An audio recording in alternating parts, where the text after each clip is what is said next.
ప్రైజ్లో మన వాక్యంలోకి వెళ్ళే ముందు అనేక సొంత రైతు చేపట్టుకొని బైబిల్ వాళ్ళకి పాడుకున్నాం. గ్రంథ వాగ్దానంబులన్నీ మారు గ్రంథ వాగ్దానంబులన్నీ నావి ప్రతి అధ్యాయము వరస వచనము తన దివ్య ప్రేమ వాగ్దానంబులు గ్రంథ వాగ్దానంబులన్నీ నావి మరోసారి గ్రంథ వాగ్దానంబులన్నీ నావి ప్రతి అధ్యాయము వరస వచనము తన దివ్య ప్రేమ వాగ్దానంబులు గ్రంథ వాగ్దానంబులన్నీ నావి.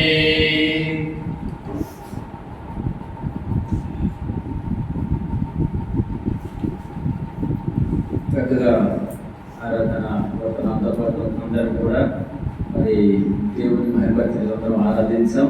మరోసారి దేవునికి వందనములు తెలియజేస్తున్నాను. మరి ఆ క్రమంలోనే మన ముందు ఆయన యొక్క శరీరానికి ఆయన యొక్క రక్తానికి సాదృశ్యంగా మన ముందు బల్ల ఇవ్వడి ఉంది. మరి మనము ఎవరు నా శరీరం తిని నా రక్తం తాగనో వారే నిత్య జీవం కలవాలని వాక్యం చదువుతుంది. మరి ఆ రీతిగా మనం కూడా మరి ఆయన వారసులను వారితో పాటు జీవించాలంటే ఆయనతో సహవాసం ఉండాలంటే మనం కూడా ఆయన యొక్క శరీరంలోనూ మనం పాల్గొంటున్నదిగా ఉండాలి. మరి వారు మనం తీసుకునే బలవర్తనలో అంశం ఏంటంటే పరిశుద్ధత. దాని మీద కొన్ని విషయాలు మనం జ్ఞాపకం చేసుకుంటూ మరి యోగ్యమైన రీతిలో మనల్ని మనం సరిచేసుకుంటూ పరీక్షించుకుంటూ వాళ్ళు జీవిస్తాం. మొదటి పేతురు మొదటి అధ్యాయం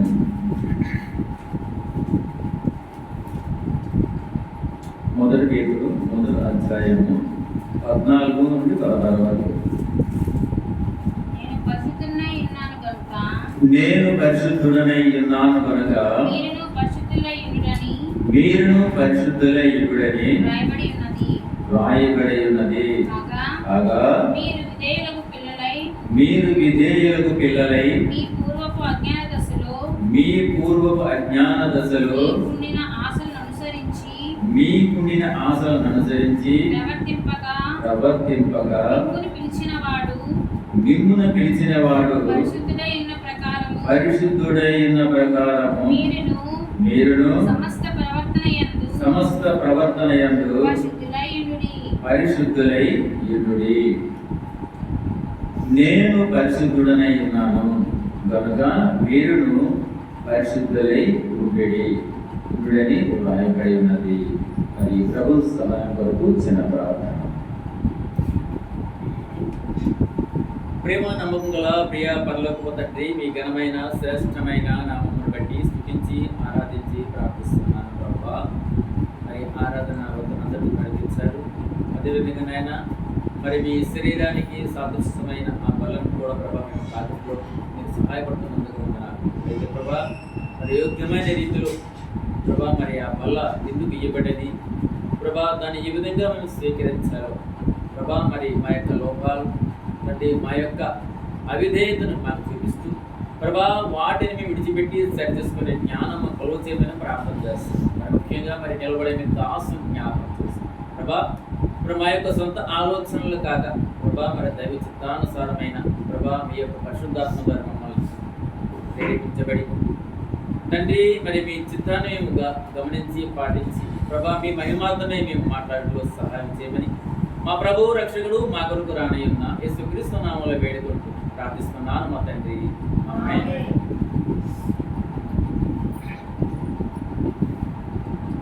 మొదటి పేతురు మొదటి అధ్యాయము 14-16 వచనాలు కలిసి ఉన్నాయి.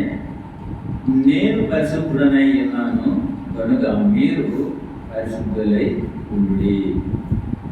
అంశం ఏంటంటే పరిశుద్ధత గురించి. అంటే దేవుడు చెప్తున్నాడు, ఏమని చెప్తాడంటే నేను మంచివాడని కనుక మరి నా పిల్లని మీరు కూడా మంచివాడిగా ఉండండి దేవుడు చెప్తుంది. ఎందుకు మాట్లాడుతున్నానంటే మరి పాపము ఎరిగిన మనము పాపంతో నిండిన మనము మన పిల్లల పట్ల మనం ఎలా మాట్లాడతాం, ఎలా మనం ప్రవర్తిస్తాం.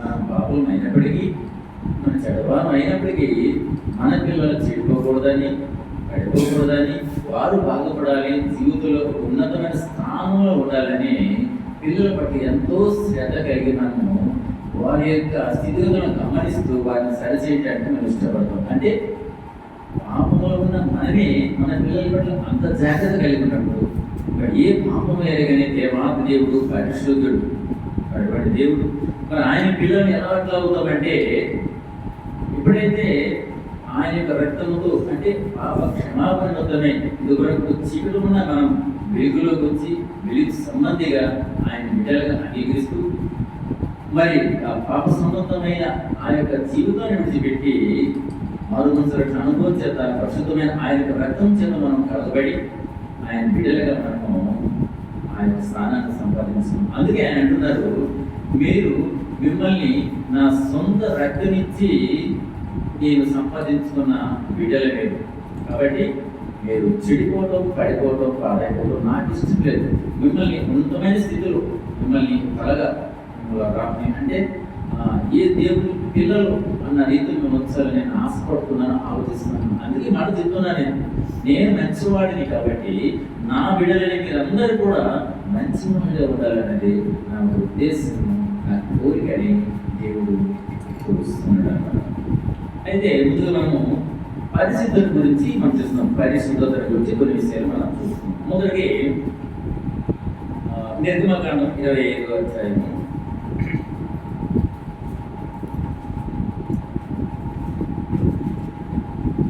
నిర్గమకాండము 25వ అధ్యాయం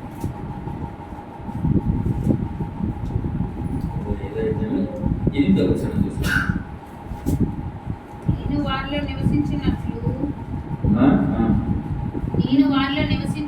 నేను వారిలో నివసించినట్లు వారు నాకు పరిశుద్ధ స్థలమును నిర్మింపవలెను.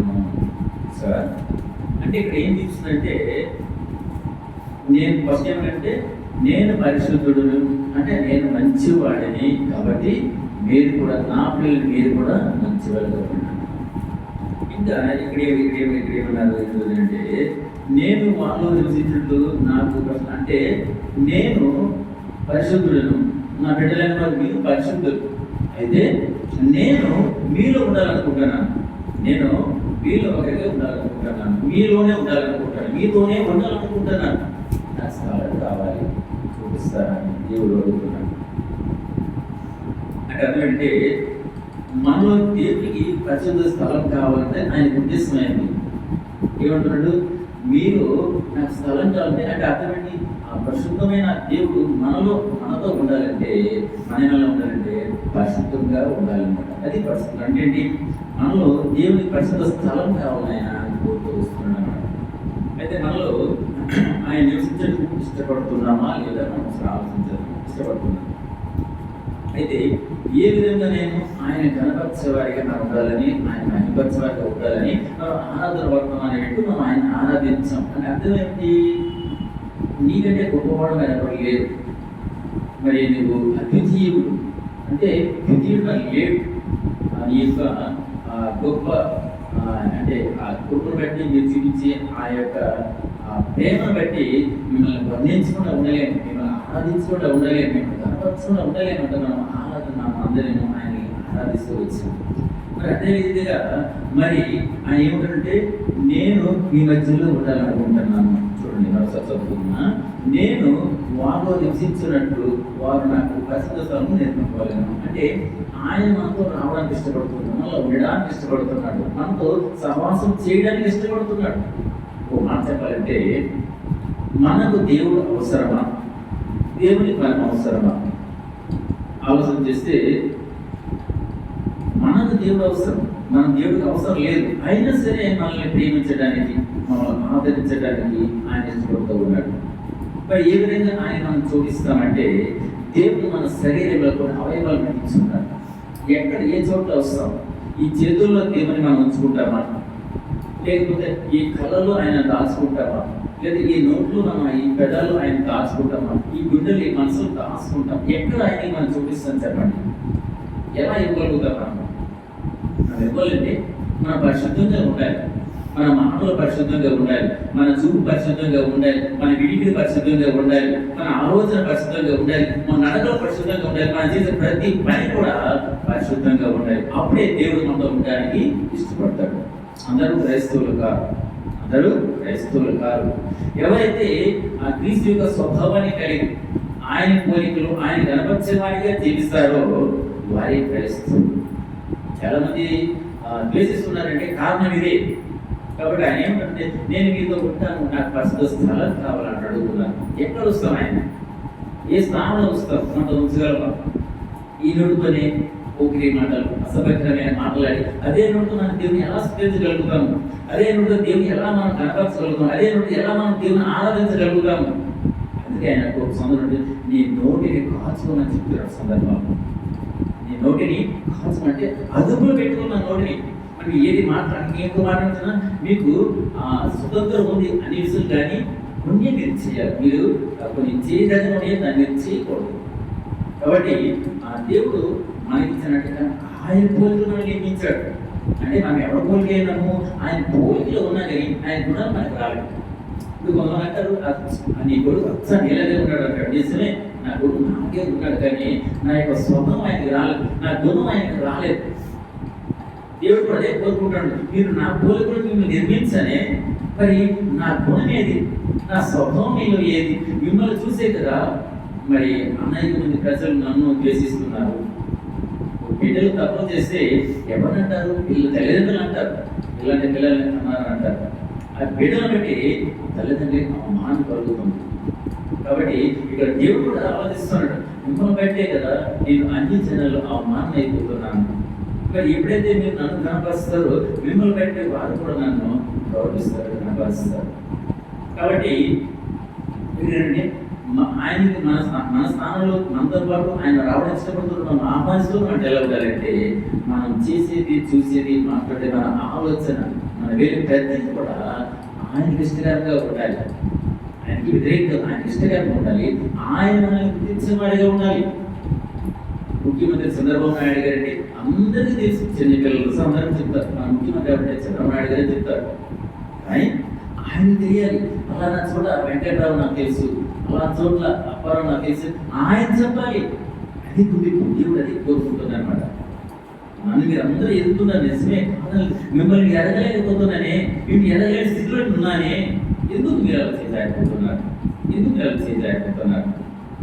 అందుకే ఏంటంటే పరిశుద్ధ అంటే చూడదు, అంటే పరిశుద్ధ ఎవరు ప్రభు చూడలేదు. కాబట్టి మన ప్రభు ఇక్కడ మనం బల తీసుకున్నది కూడా ఒకసారి మనం ఆలోచించాలి. ఈ బల తీసుకునే ముందు ఈ చేతులు, ఈ కాళ్ళు, మీరు ప్రతి అవయం కూడా ప్రభావ మిమ్మల్ని స్థుతిస్తున్నాను, నీ కొరికే అన్నప్పుడు మనం బల తీసుకోవచ్చు, తప్పలేదు.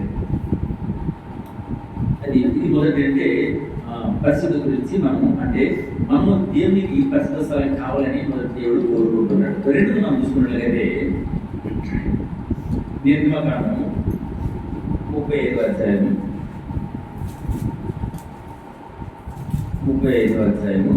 2వ వచనం. 6 దినములు పని చేయవలెను, 7వది నీకు పరిశుద్ధ దినం, అది యెహోవాకు విశ్రాంతి దినం, దానిలో పనిచే ప్రతి వాడును. అది పెద్ద మాట, మనం సాధించలేము. అయితే ఎందుకు నిజం, ఇది బైబిల్ ప్రత్యేకత కూడా నిజం. మనల్ని తీస్తే దేవుడు రాస్తున్నాడు. ఇక్కడ ఫస్ట్ ఉంటే 6 దినములు పని చేయాలి అంటే మనకి వారానికి 7 రోజులు. ఆ 7 రోజులు 6 దినాలు మనం పనిచేసి 7వ రోజున పరిశుద్ధ దినం అన్నమాట. అంటే ఇక్కడ పరిశుద్ధ దినం ఎప్పుడు అంటే మొదటిది ఆయనకి మనం చూపిస్తే ఆయన మనం చోటు కోరుకుంటాడు. అంటే మనం పరిశుద్ధంగా జీవించాలని. ఇంకా పరిశుద్ధం ఎక్కడ ఉండాలంటే అది 7వ దిన పరిశుద్ధ దినంగా చూపిస్తూ వస్తాను. అంటే 6 దినాలు నేను కష్టపడి ఈ సృష్టి యావత్తు నేను సృష్టించాను, 7వ దినాన్ని విశ్రమించాను. కాబట్టి ఆ దినము నాకు ఇష్టమైన దినం. నేను విశ్రాంతి తీసుకున్న దినాన్ని మీరు ఎవరు కూడా ఏ పని చేయకూడదు. మీరు దేవునికి వ్యతిరేకమైన ఏ కార్యకలాపాలు కూడా మీరు చేయకూడదు. ఎందుకు? మీరు అలా చేస్తే మీరు పరిశుద్ధతను కోల్పోయే వారిగా ఉంటారు, మీరు దేవుని అవమానపరిచే వారిగా ఉంటారు, దేవుని మీరు ధిక్కరించే వారిగా ఉంటారు. కనుక మీరు 7వ దినాన్ని ఏం చేయాలంటే మీరు దేవుని మాత్రమే కనపరచాలి. 7వ దినం ఏం చేయాలి? అయితే సాతాను అది కుతుందరం అన్నమాట చేస్తుంది అన్నమాట. అపవాది ఏమంటారు తెలిసిన, ఈ రోజు ఆదివారం రేపు ఆదివారం మనం ప్రభు దినాన్ని మనం సిద్ధపడుతున్నాం అంటే ముందు కొట్టే కొన్ని సంఖ్యలు మనకి అపవాది చేస్తూ వస్తారు.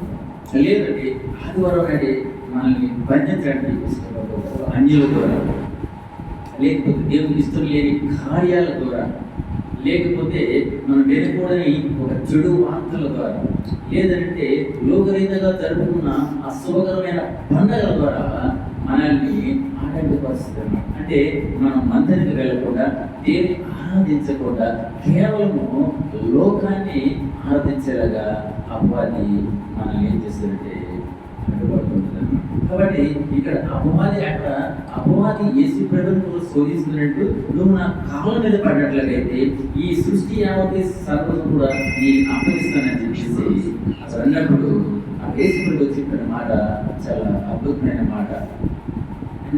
సాధారణంగా బ్రహ్మం, ఎందుకంటే నా తండ్రి చిత్తం లేనిది, నా తండ్రి అధికారం లేనిది నీకు లేదు, నేను లేదు, నేను నా తండ్రి చిత్తాన్ని నెరవేర్చడానికి వచ్చానంటూ సమాధానం చెప్పడం జరిగింది. అదేవిధంగా ఈ రోజు కూడా మనం కూడా రేపు ఆరాధన దినము, ఈరోజు ఆరాధన దినము నేను నా దేవుని ఆరాధిస్తాను, నా దేవుని ఘనపరుస్తాను. ఆయన నాకు ఎన్నో మేలు చూపించారు, ఆయన నా కొరకు అద్భుత కార్యాలు చూపించారు, ఆయన నా కోసం సిలువలో ప్రాణత్యాగం చేశారు, ఆయన నా కొరకు రక్తం చిందించారు, నా కొరకు ఆయన ముఖం మీద కుమ్ము వేయించుకున్నారు, మా కొరకు ఆయన కొరడ దెబ్బలతో ఆయన శిక్ష అనుభవించారు. ఏ నేరం చేయడు, నేను చేసిన నేరానికి నేను అనుభవించిన శిక్షను ఆయన పొందాడు కనుక అందుకు బదులుగా నేను ఇవ్వగలను. నేను ఇవ్వలేను, ఎంత ఇచ్చానో తక్కువే. కాబట్టి నేను హృదయపూర్వకంగా నేను ఆరాధిస్తాను అని అటువంటి ఆరాధన దినాన్ని మనము దేవుని కొరకు మనం ఉపయోగించాలి. ఆరాధన కొరకు ఎందుకంటే 7వ దినం మనకి పరిశుద్ధ దినం అన్నమాట. 7వ దినం మనకి పరిశుద్ధ దినం. చూడండి, నిన్నటి దినాన సాయంత్రం సుమారు 6 గంటలు దాటిన తర్వాత నాకు నా భార్య ఫోన్ చేసి దేవుడి మీ పెళ్లి గారు చనిపోయారు అన్నమాట. అదే కాదాలి, ఎందుకంటే మనం మనసుగా ఆప్యాయత అనురాగాల ప్రేమతో కూడుకున్నవారు, మనం ఒకరినొకరు కలిసి ఉన్నవారు. కానీ ఒకసారి ఆ మనిషి ఆ మాయమైతే ఆ ఎడబాటు బాధగా అనిపిస్తుంది. అంతెందుకు మేము చిన్నప్పటి నుంచి పెంచుకున్న ఒక జంతువు అంటే ఒక పిల్లి దాని కుక్కలు తినేస్తే నేను ఎంతో బాధపడ్డాను. 6 రోజులు మనిషి కాలేకపోయాను. కొంతమంది సేవకులు నన్ను హెచ్చరించారు, మీరు చేస్తున్న తప్పు, మీరు ప్రేమించిన తప్పు, కానీ దేవుడి కంటే ఎక్కువ దేని మీరు ప్రేమించకూడదు అంటూ ఆయన నన్ను హెచ్చరిస్తూ వచ్చారు. ఆయన నేను మర్చిపోలేకపోయాను కదా. అలాంటిది మా పీతి సొంత పీడ చేరిపోతే నా భార్య వెంటనే ఆ వెలుగులు పొందాలంటే సైతానికి ఆదివారం ఆరాధన అంటే లేదు అక్కడ మధుర చెప్పండి చూసుకుంటారు అన్నారు. కానీ నాకైతే ఇష్టం లేదు. అయితే ఇది పెరుగు అంటే దేవుని యొక్క మీ కళలో దేవుని గుర్తిస్తాం కాదేమో, వారు వెంటనే ఆ శవాన్ని వాళ్ళు సమాజ సేవ చేశారని వెంటనే నాకు తెలిసింది అనమాట. దేవుడు మహిమ కలుగుతారు. ఒకవేళ చేయకపోయినా సరే నా ఉద్దేశం అంటే దేవుని మహిమపరిచే, దేవుని ఆరాధించే వాళ్ళంటే నా యొక్క ఉద్దేశం అనమాట. అలాగే ఆరాధిగా లేదంటే ఆదివారం వచ్చిందంటే మన బంధువులు, మన స్నేహితులు వారు కొన్ని కార్యక్రమాలు పెట్టుకుంటారు. దేవుడికి అడిగిన వారు ఆ రోజే వారు సంతోషకరమైన దినంగా భావిస్తూ ఆ రోజే వారు ఏదో ముచ్చటగా చేయాలి అనుకుంటారు. అలాంటప్పుడు కూడా మనకి ఏమంటారంటే ఒక రోజు ఆదివారం చర్చి వాళ్ళకి ఏమైపోతుంది, వీళ్ళంతా రావడం లేదా, వాళ్ళంతా వెళ్ళకుంటున్నారు కదా, వాళ్ళకి కలిసి అంటే అపవాది ఆ రకంగా మాట్లాడిస్తారు, మనకి ఆటంగా పరుస్తారు. అయినా సరే మనం ఇప్పుడు జ్ఞాపకం చేసుకోవాలి, ఈ రోజు నేను మాట్లాడుతున్నాను, తిరుగుతున్నాను అంటే ఇది ఒక దేవుని కృపే. చూడండి, అప్పుడు కరోనా వచ్చింది, ఎంతమంది చనిపోయారు, వాళ్ళకంటే మన గొప్పవాళ్ళం మనం. కానీ ఈరోజు నన్ను బ్రతికున్నట్టే కారణం దేవుని కృపే. అయితే అంత మాత్రం క్రైస్తవులు బ్రతికారు, హిందువులు చెప్పారు, ఎవరైనా సరే అంటే దేవుని కృప వారి మీద ఉంటే ఎవరైనా సరే రక్షింపబడతారు. కాబట్టి మనము దేవుని ఆరాధించేవాడిగా ఉన్నాము, దేవుని అమర్చేవాడిగా ఉన్నాము. ఈ సమయంలో మొదటి అంటే పరిస్థితి మనలో దేవుని పరిశుద్ధ స్థలం కావాలని దేవుడు కోరుకుంటున్నాడు. 2 అంటే 7వ దినమైన 7వ దినాన్ని విశ్రాంతి ఆ దినం పరిశుద్ధమైన దినం దేవుడు మనకి జ్ఞాపకం చేస్తున్నాడు. 7 దినం. ఈ 3వ దినం చూసుకున్నట్లయితే లేవీ గ్రంథం 9వ అధ్యాయం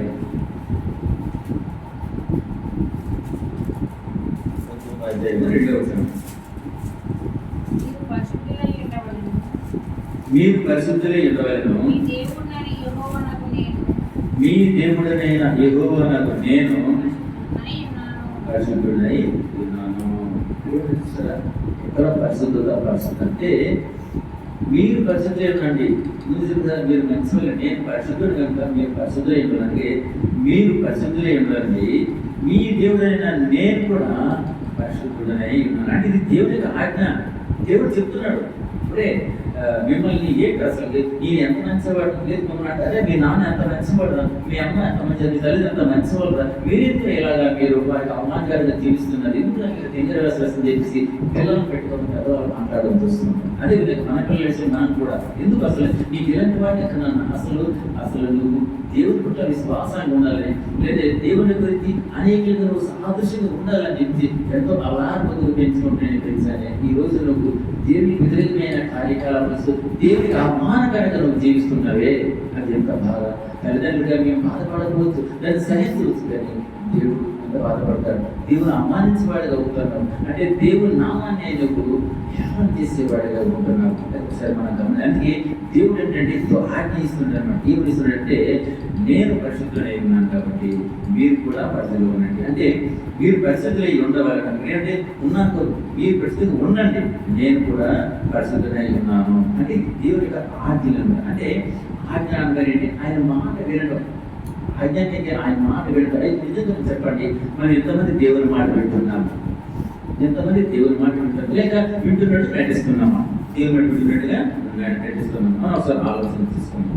నిజంగా మనం దేవుని మాట విన్నవారు అయితే మనం పరిశుద్ధంగా ఉండాలని ఆశపడతాము, దేవుని మధ్యకి వెళ్ళాలని ఆశపడతాం, ఆయన ఆజ్ఞలను ప్రేమిస్తాం, ఆయన వద్దరిని విడిచిపెట్టేస్తాం, కావాలని దాన్ని మనం కోరుకుంటాం అన్నమాట. చూడు, మరి మనం ఈ ఆజ్ఞలు బట్టి చూసుకుంటే మనం నిర్గమకాండం 21వ అధ్యాయం మనం చదివినట్లయితే ఆయన చెప్పిన ఆజ్ఞలు ఉంటాయి.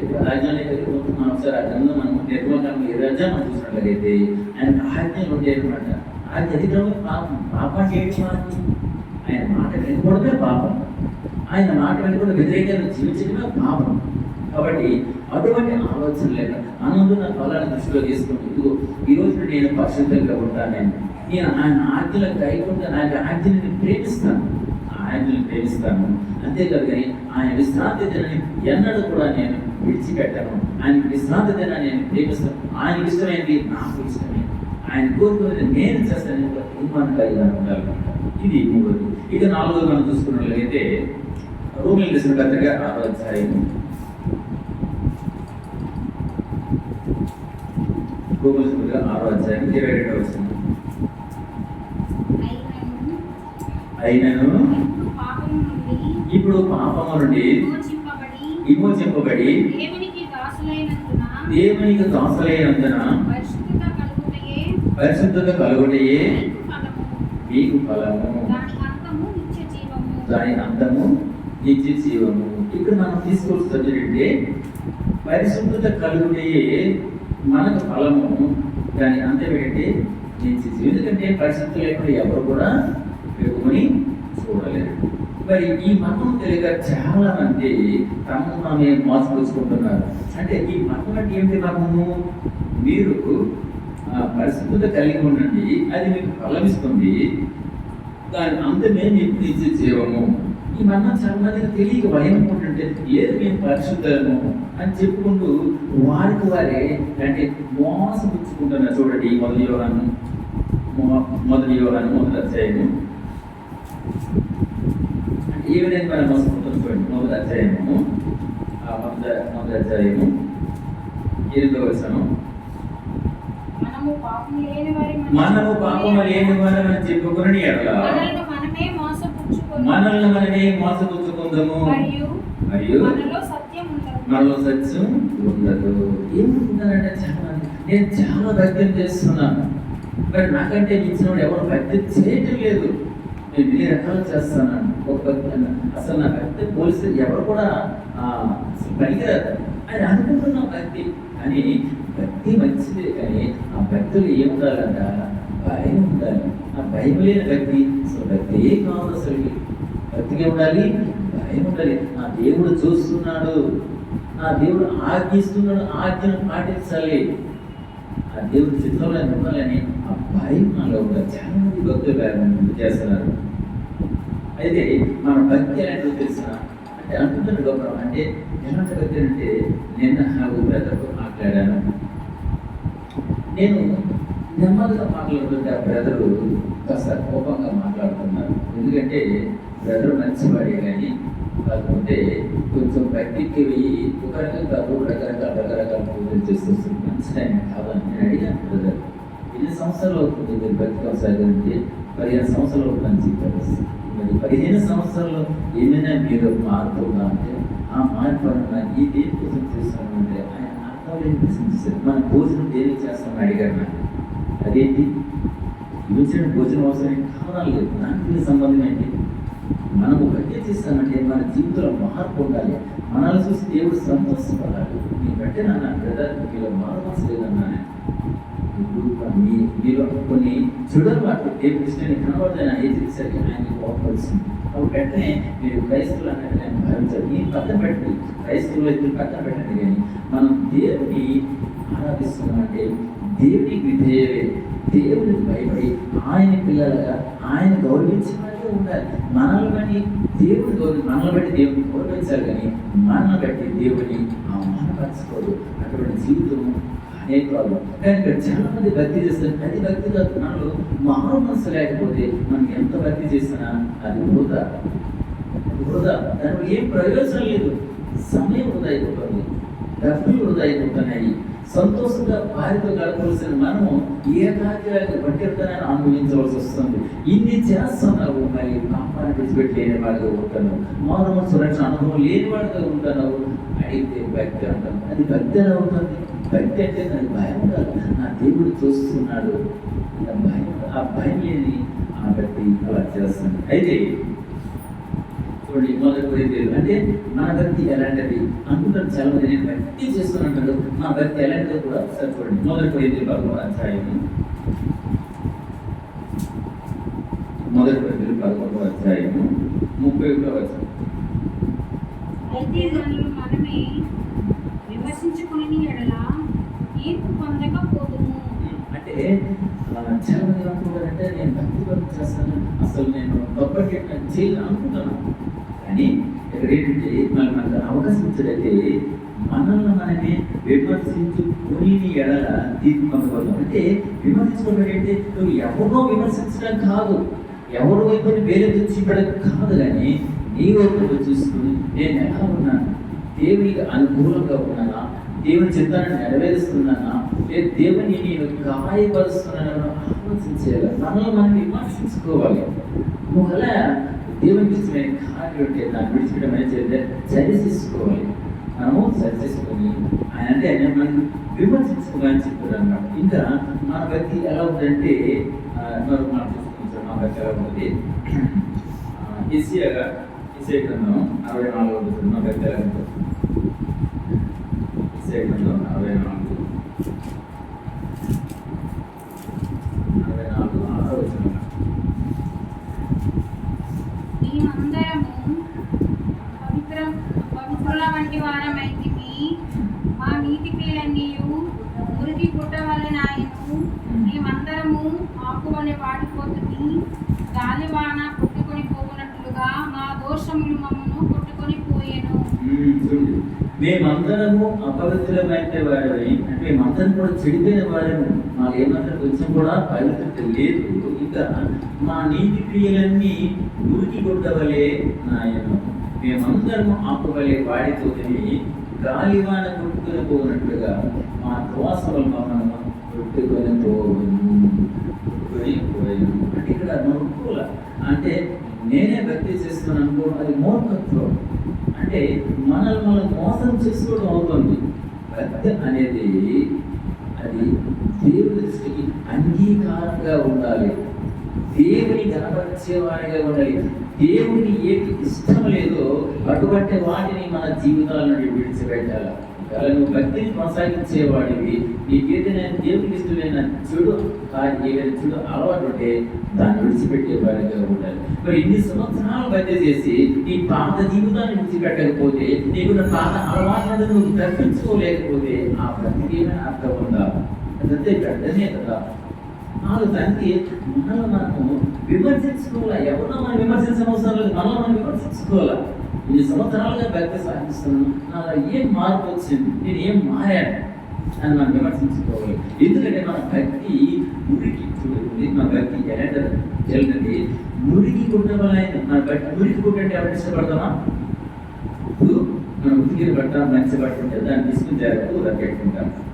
అదే కొంచెం పాట అయిపోయింది, అసహ్యంగా ఉన్నదని, మన ఎందుకంటే ఏం చేస్తాం దాన్ని, కానీ దాన్ని ముట్టడానికి కూడా మనం ఇష్టపడడం. దానికి అసలు ఇలా పట్టి బయట పారేస్తాం. అంటే అది నాకు ఇష్టం లేదు, ఉనికి అది నాకు అంటకూడదు, అది ఆ మాసం కూడా నాకు నచ్చదు అన్నమాట. కాబట్టి అంటే అటువంటి భక్తి మన భక్తి ఎలాంటిదంటే మురికి గుడ్డవలే, మన గుడ్డవలే ఉంటుందట. ఇటువంటి భక్తి కోసం మనము అనవసరంగా తాపత్రయపడి సత్యాన్ని అడగక ఇంకో మాట అడిగాను నేను, బ్రదర్ మీరు అప్పుడు ఎంపలో సినిమా చూస్తారని అడిగాను. చూస్తాను అన్నాడు. అప్పుడు అందులో ఆ స్వర్గం నాకు మరి రెండు మీరు నమ్ముతారన్నాడు. అంటే ఆయన కొంచెం దిగ్గుగా మాట్లాడాడు. ఎలాగంటే మా తాతయ్య మా తాతయ్య చెప్పలేదండి, ఉన్నాయి లేదని చెప్పాడు. అప్పుడు అలా కాదు, ఈసారి నేను చనిపోతే నా కొడుకు చెప్తానని కొంచెం అర్థంగా మాట్లాడారు, కొంచెం కోపంగా మాట్లాడారు. నేను చెప్తాను, నాకు అడిగాను నమ్ముతాను, స్వర్గం నాకు నేను నమ్ముతాను. అయితే మనం స్వర్గం వెళ్ళాలని కోరుకోవాలి, నరకం వెళ్ళాలని మనం కోరుకోవద్దు. దేవుడికి అస్సలు ఇష్టం లేదు.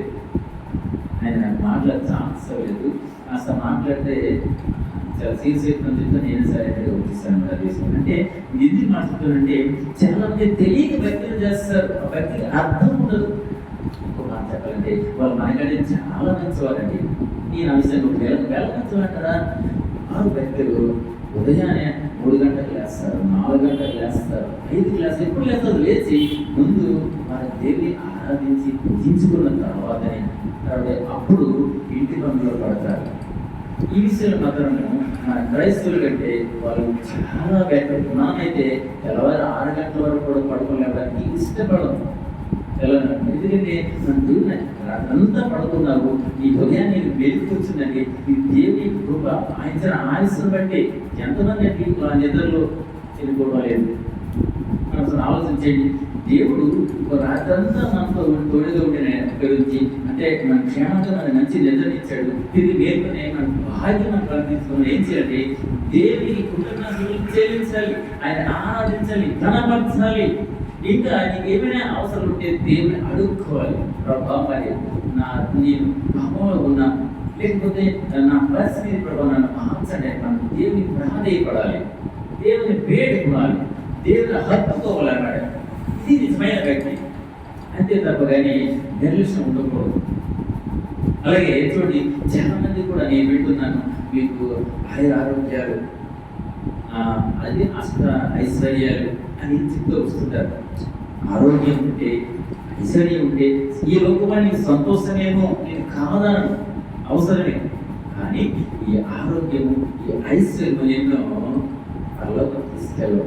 అదే నీకు నేను స్వర్గం తీసుకెళ్ళవు. ఈ ఆరోగ్యం, ఐశ్వర్యము నేను స్వర్గం తీసుకెళ్ళు. నేను స్వర్గం వెళ్ళాలంటే ముందు మారు మనసు ఉండాలి. అప్పుడే మారు మనసు అంటే ఏంటి?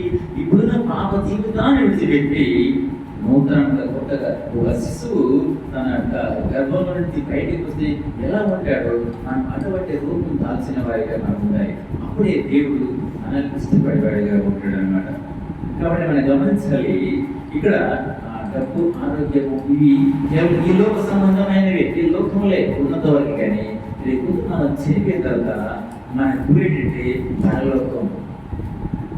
నా కొరకు స్థలం అక్కడ సిద్ధపరచబడి ఉంది, నా పేరు ఆ జీవితంలో ఉందా లేదనే ఆలోచన కలిగి మన నిరీక్షణ కలివారిగా మనము దేవుని కొరకు ఎదురు చూసేవారిగా ఉండాలి. అంతే తప్ప కానీ ఇలాగ మురికి గుడ్డల వలె, అంటే మురికి గుడ్డ వలె మనకి జీవితాలు ఉండకూడదని దేవుడు మనల్ని చూసుకోండి. ఇంకా 1 కొరింథీయులు 4వ అధ్యాయం చూసుకోండి. 1 కొరింథీయులు 4వ అధ్యాయం 4వ అధ్యాయం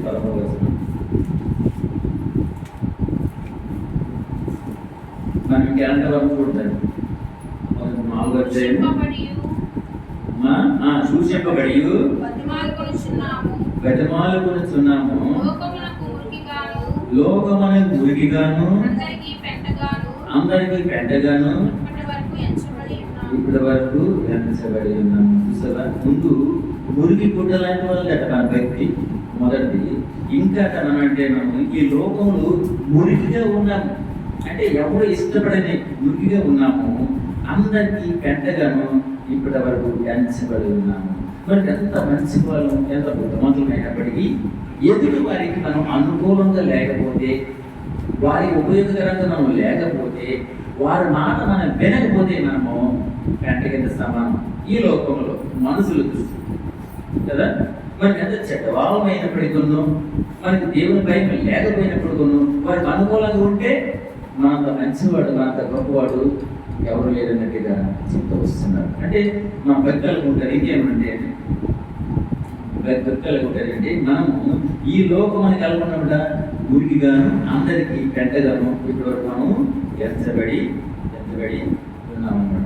కాబట్టి ఇప్పుడు పళ్ళను మనం తీసుకుని పోయే ముందు మనము ఆలోచించాలి. అలా పరిశుద్ధత గురించి మనం ఆలోచన చేస్తే, పరిశుద్ధత గురించి ఆలోచిస్తే ముందు దేవుడు ఆయన అంటే మనలోకి రావడానికి ఇష్టపడుతున్నాడు.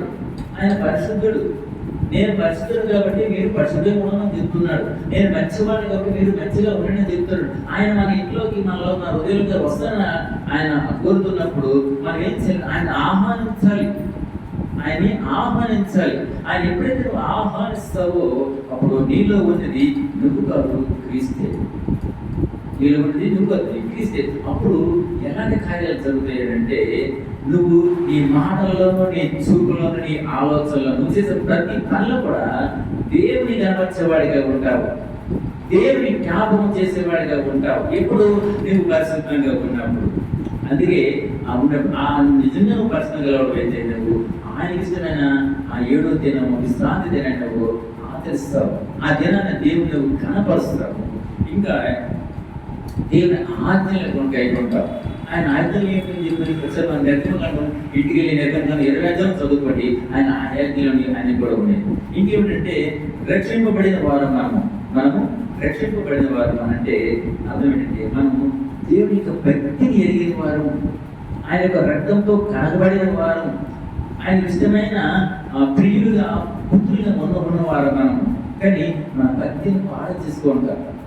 ఆ భక్తి మనం చేసే భక్తిని బట్టి మనల్ని మనం మోసపరచుకోకుండా దేవుని పట్ల యథార్థంగా ఉండాలన్నది ఈ పరిస్థితి యొక్క ఉద్దేశం. అయితే కాబట్టి మనము దేవుడు ఇటువంటి పరిస్థితులు మనం దేని వల్ల మనం పొందగలుగుతాము. ఇటువంటి పరిస్థితి దేని వల్ల అంటే ఒకటి మొదటి యోహాను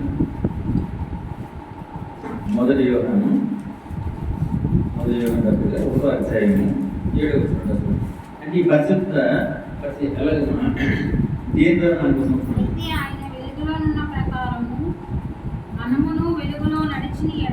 అయితే ఆయన వెలుగులో ఉన్న ప్రకారం మనమును వెలుగులో నడిచిన ఎడల మనం అన్యోన్య సహవాసం గలవారమై ఉందాం. అప్పుడు ఆయన కుమారుడైన యేసు రక్తము ప్రతి పాపం నుండి మనల్ని పవిత్రంగా చేయను. అంటే మనము దేని ద్వారా పరిశుద్ధపరచబడతాము అంటే మొట్టమొదటిది ఆయన కుమారుడైన యేసు రక్తము ప్రతి పాపం నుండి మనల్ని పవిత్రంగా, అంటే ఆయన యొక్క రక్తం ద్వారా మనము పరిశుద్ధపరచబడతాము. ఓ బ్రదర్ సహోదరుడు మధ్య కొంచెం అలా చేస్తూ ఈ రక్తం ఏంట్రా బాబు, ఈ రక్తం చాలా ఏళ్ళగా అసహ్యంగా మాట్లాడాడు. అయితే ఆయన తెలిసి జ్ఞానమై మాట్లాడేది నేను అనుకుంటున్నాను. జ్ఞానం లేక తెలియకే దేవుని గురించి అమానకరంగా మాట్లాడాలని నేను చెప్తూ వస్తున్నాను. మనమైతే మాత్రము ఆయన యొక్క పరిశుద్ధమైన రక్తం బట్టి మనము పరిశుద్ధపరచబడ్డాము. ఆయన పరిశుద్ధుడు కనుక ఆయన బిడ్డలైన మనము కూడా పరిశుద్ధులము. కనుక మనము పరిశుద్ధపరచబడాలంటే ముందు మనము ఆయన రక్తంతో మనము అడగబడేవారిగా ఉండాలి. అయితే ఆ రక్తం ఎవరై ఉండాలి? రక్తం చిన్నకుండా పాప క్షమాపణ లేదు. అయితే ఆ రక్తం ఎవరై ఉండాలంటే ఎవరు ఉండాలంటే చూడండి, ఏప్రిల్ రాసిన పత్రిక 10వ అధ్యాయం 4వ వచనం. ఆ రక్తం ఎవరై ఉండాలి? ఎలయనగా ఎడ్ల యొక్కయు మేకల యొక్కయు రక్తము పాపములు తీసివేయట అసాధ్యము. అంటే రక్తము ద్వారా మనం పరిశుద్ధి ఎలాగ మనకు వస్తుందంటే రక్తం వరకు వస్తుంది. ఆ రక్తము దేనికంటే పశువుల రక్తం కాదు, పక్షుల రక్తం కాదు, కానీ పరిశుద్ధమైన దేవుని కుమారుడైన యేసుక్రీస్తు ప్రభు యొక్క రక్తం ద్వారా మనము పరిశుద్ధులుగా మనము పిలువబడతాము. ఆయన యొక్క రక్తమే పాపము నుండి మనల్ని విమోచకులుగా చేస్తుంది. ఆయన యొక్క రక్తమే మనల్ని పరిశుద్ధులుగా మనల్ని నిలబెట్టేస్తుంది. చాలా మంది తెలియక పాపం పోవడానికి, లేకపోతే ఐశ్వర్యం కలగడానికి, మంచి ఆరోగ్యం సంపాదించుకోవడానికి కోళ్ళను మేకలను బలిస్తుంటారు. ఎంతో తప్పటి బలిస్తుంటారు. బలు నిషిద్ధమని బైబిల్ గ్రంథం చెప్తుంది. బైబిల్ గ్రంథమే కాదు, రాజ్యాంగం కూడా చెప్తూ వస్తుంది అనమాట, బలు నిషిద్ధమని. కానీ వీరు భక్తి పేరిట అమోఘ సేవలైన దానిని బలి చేస్తున్నారు. నేను జంతువులను చంపడం పాపం చెప్పలేదు. దేవుడు మనకి అన్ని జంతువుల పైన, పక్షుల పైన మనకు అధికారం ఇచ్చాడు. ప్రతి పక్షి పైన, ప్రతి జంతువు పైన మీకు అధికారం కలదు. దేనిని మీరు తినవచ్చు. అయితే నేను అడిగానని నా పేరు చెప్పి మీరు తినడం అది చాలా పాపం, అది చాలా బాధ కనిపిస్తుంది. నా బిడ్డలను తినేంత నీ మూర్ఖుని కాను, నా బిడ్డలు రక్తం తాగేంత నీ చెడ్డవాడిని కాను, అందరూ నా బిడ్డలు. అంటే మనము దేవుని పేరు పెట్టి ఆ మోగ జీవాలను పోస్తూ వస్తాము. ఇది చాలా తప్పు, ఇది భయంకరమైన నేరం. కాబట్టి మనం రక్షింపడాలి, పరిశుభ్రతలుంటే ఆయన ఎవరు? దేవాది దేవుడిన యేసుక్రీస్తు యొక్క ప్రభు ద్వారా, ఆయన యొక్క రక్తం ద్వారా మనము పరిశుభ్రపరచబడగలం. చాలా మంది తెలియక ఇటువంటి సిద్ధుబడులు పక్షులు ఇస్తూ చేస్తూ వస్తున్నారు. ఇక ఇంకో రెండు చూసుకుంటే, అంటే దేని వల్ల మనం పరిశుద్ధపరచబడతామంటే మొదటిది ఆయన యొక్క పరిశుద్ధమైన రక్తం వలన. రెండోది మనం చూసినట్లయితే పరిశుద్ధ గ్రంథమైన వాక్యం ప్రకారం పరిశుద్ధపరచబడతా. చూడండి, కీర్తన 119 కీర్తన 119 9వ వచనం.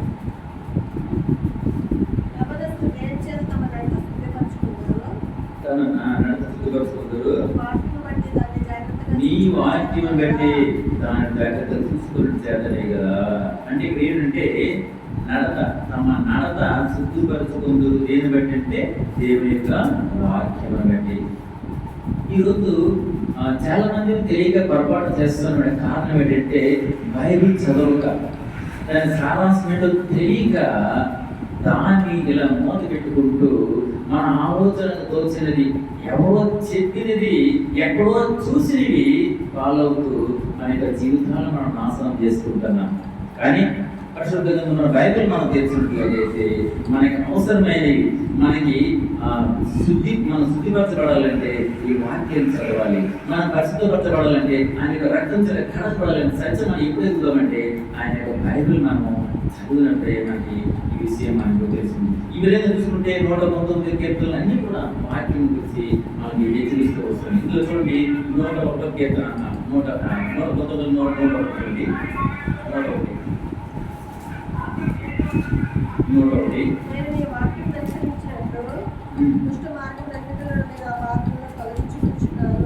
అంటే ఇక్కడ 9లో ఏంటంటే పరిశుద్ధత. 9 ఏం చెప్తుంది? 9 అంటే మనకి శుద్ధిపరచుకోవడం, తమ నడత అంటే మన ప్రవర్తన శుద్ధిపరచుకోవడానికి వాక్యం ఉపయోగపడుతుంది కదా, మొదటిది.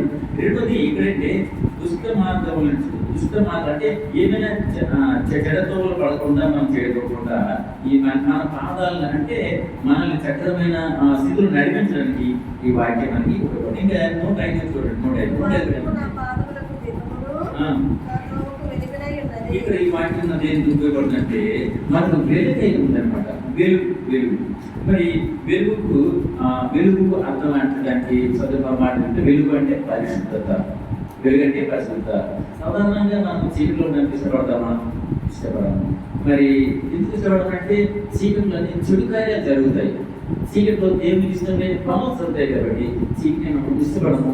దేవుడు ఒకవేళ నువ్వు చీకటిని ప్రేమించబడమైతే నువ్వు దేవుడి సంబంధం కాదు, నువ్వు అపవాది సంబంధం అవుతావు. నిజంగా నువ్వు దేవుడి సంబంధం అయితే నువ్వు వెలుగులో ఉంటావు, వెలుగు సంబంధిగా ఉంటావు. ఇక్కడ వెలుగుకి అర్థం ఏంటంటే పరిశుద్ధత. పరిశుద్ధత గలవాడు ఆయన వెలుగుని కోరుకుంటూ వస్తాడన్నమాట. ఇక మొదటిది రక్తములను పరిశుద్ధపరచబడతాము, రెండోది దేవుని యొక్క వాక్యములను పరిశుద్ధపరచబడతాము, మూడోది చూసుకున్నట్లయితే పరిశుద్ధ ఆత్మ వల్ల మనము పరిశుద్ధపరచవారిగా ఉంటాం. చూడండి 1 కొరింథీయుల 6వ అధ్యాయము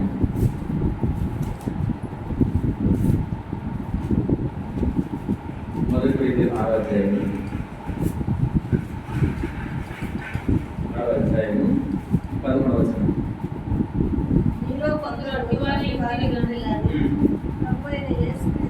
ప్రభువైన యేసుక్రీస్తు నామమును మన దేవుని ఆత్మయందును మీరు కడుగబడి పరిశుద్ధపరచబడిన వారే నీతిమంతులుగా తీర్చబడినది. అంటే మనకు పరిశుద్ధత ఎక్కడికి వస్తుందంటే ఫస్ట్ యేసుక్రీస్తు యొక్క నామం బట్టి మరి ఆత్మ అంటే మనం పరిశుద్ధాత్మ మనం కడగబడిన వారుగా పరిశుద్ధపరచబడిన వారుగా నీతిమంతులుగా చేర్చబడతాము. అంటే ఇక్కడ యేసుక్రీస్తు యొక్క నామం బట్టి మనము పరిశుద్ధంగా మనం ఉండడానికి అదేవిధంగా మనము చేసినటువంటి రెండో దశలు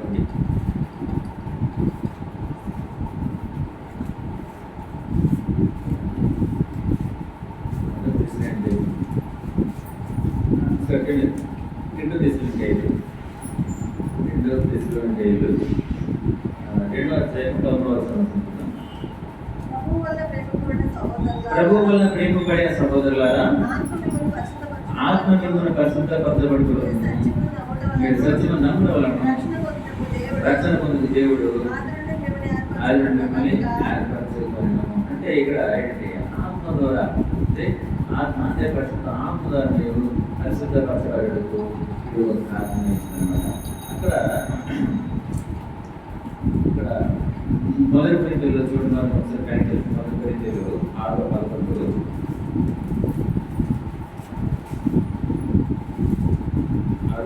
ఏమిటంటే యేసుక్రీస్తు అంటే ఆయన యొక్క నామం బట్టి అక్కడ మనం పరిశుద్ధపరచబడితే ఇక్కడ ఏంటంటే ఇక్కడ ప్రభువుని ప్రేమించిన సోదరు అంటే ఆయన ప్రేమించిన దాన్ని బట్టి మనము అంటే ఆత్మ అంటే పరిశుద్ధాత్మ కలిగిన వారిగా ఆయన రక్షణ పొందుతున్న వారికి ఉన్నట్టుగా.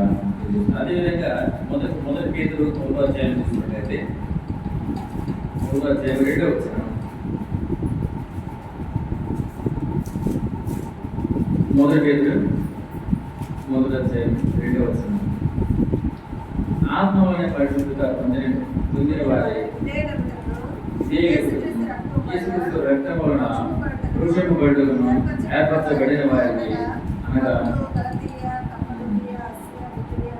ఇక్కడ ఎందుకు మనకు చూపించారంటే ఆత్మ వలన అంటే పరిశుద్ధ ఆత్మ ద్వారా మనము పరిశుద్ధపరచబడతాము. మొదటిది ఆయన యొక్క రక్తం ద్వారా పరిశుద్ధపడతాము, రెండోది ఆయన యొక్క గ్రంథం అంటే ఏసి బట్టి ఆయన యొక్క వాక్యం ద్వారా మనము పరిశుద్ధపడతాము, మూడోదిగా ఆయన యొక్క పరిశుద్ధ అంటే ఆ పరిశుద్ధ ఆత్మ వలన ఏమంటే పరిశుద్ధపరచబడతాం. అయితే పరిశుద్ధి ఎందుకు అవసరం? సమయం ఏంటంటే పరిశుద్ధి ఎందుకు అవసరం అంటే చూడు, ఫిబ్రవరి 14 మార్చి తీసుకున్నాం.